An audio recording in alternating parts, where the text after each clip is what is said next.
Hi అండి, ఇవాళ మీ అందరి కోసం మంచి టేస్టీ దోస ఆవకాయ ఎలా చేయాలో చూపిస్తాను.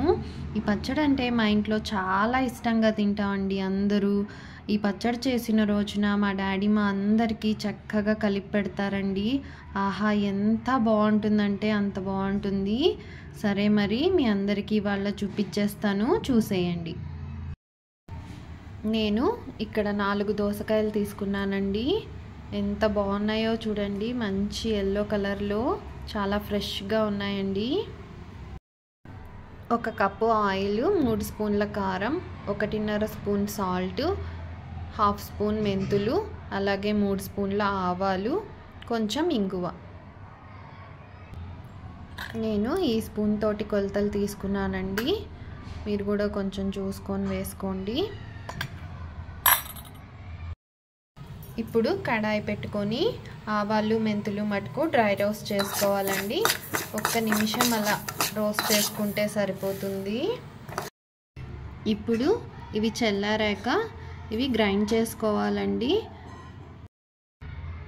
దోసకాయ ముక్కలన్నీ ఇలా చిన్నగా కట్ చేసుకోవాలండి. గింజలు లేకుండా గుజ్జంతా తీసేసుకొని ఇలా కట్ చేసుకోవాలి.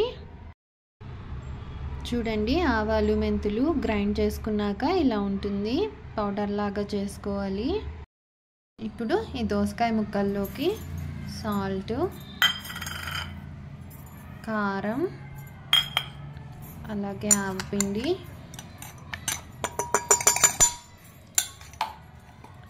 ఇలా వేసేసుకొని ఆయిల్ కూడా వేసుకొని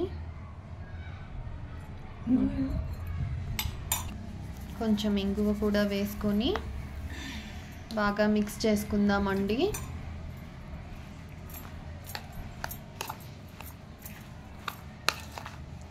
చూడండి, చక్కగా మంచి రంగు ఉంది.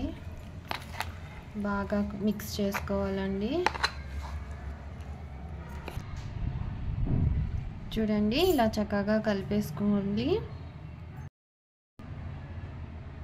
చూడండి, దోస ఆవకాయ రెడీ అయిపోయింది. చాలా బాగుంటుంది.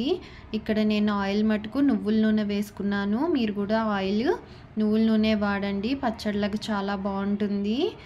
తప్పకుండా ఒకసారి ట్రై చేసి అందరూ ఎలా ఉందో చెప్పండి. చాలా చాలా బాగుంటుందండి.